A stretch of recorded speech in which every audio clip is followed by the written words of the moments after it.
মানুহে কংগ্ৰেছত ইমান দিন ৰাজত্ব কৰিলে তৰুণ গগৈ ডাঙৰীয়া তেওঁৰ ফটোটো ঠেকেচি ভাঙি দিছে কিন্তু তাৰে মাজত মই কথা এটা কৈছোঁ বিজেপি মানুহ গুণ্ডাগিৰি চাওক সকলোৱে ভিডিঅ' চাওক বিজেপি মানুহ স্পষ্টভাৱে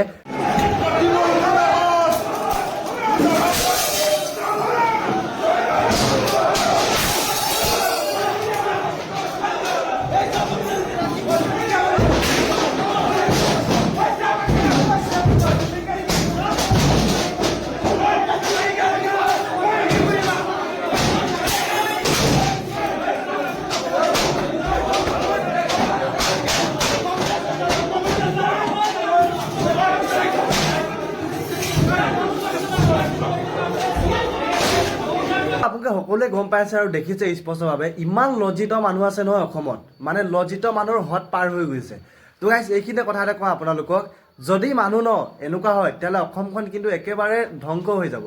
কাৰণটো কি আপোনালোকে গম পাইছে ইমান বছৰ ৰাজত্ব কৰা কংগ্ৰেছৰ যি নেকি তৰুণ গগৈ ডাঙৰীয়া ফটোকপিও তেওঁ স্পষ্টভাৱে ঠেকেচ মাৰি ভাঙি দিছে আৰু গোটেই বেনাৰ আৰু পোষ্টাৰবিলাক গছকি দিছে মানুহ হ'লে এনেকুৱা হ'ব লাগে ন যোনকেইটা মানুহ নেকি চব ভাঙি চিঙি দিয়ে আৰু চবেই সেইবিলাকে কৰক অসমৰ মানুহ মই কৈছোঁ বহুত কিছুমান মানুহ বহুত লজ্জিত কাম কৰে কিছুমান মানুহ হয়তো বহুত ভাল ভালো কাম কৰে তাৰে মাজত ক'বলৈ গ'লে আমিতো বেয়াই হ'ম কিন্তু তথাপি মানে স্পষ্টভাৱে কৈছোঁ যোনটো কাম কৰিছে এইবিলাক কাম কৰা প্ৰায়ভাগ মানুহ হয়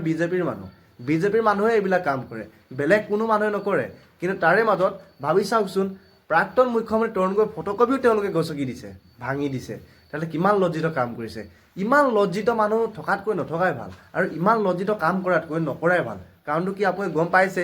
ইলেকশ্যন আহি আছে নিৰ্বাচন আহি আছে যদি কোনোবাই গৌৰৱই যদি ভাল কথা এষাৰো কয় পাকিস্তানী এজেণ্ট বুলি কৈ পিনা আকৌ আক্ৰমণ কৰিব লাগিয়ে যায় এনেকুৱা মানুহে আছে আমাৰ অসমত এনেকুৱা মানুহে প্ৰয়োজন সেইকাৰণেতো অসমটো বহুত উন্নতি হৈ গৈছে আৰু উন্নতি হ'ব এতিয়া পুৰা উন্নতি হ'ব মানুহে বুজিয়ে পোৱা নাই এতিয়া কিমান উন্নতি হ'ব নহয় সেইটো মানে চবেই গমেই নাপাব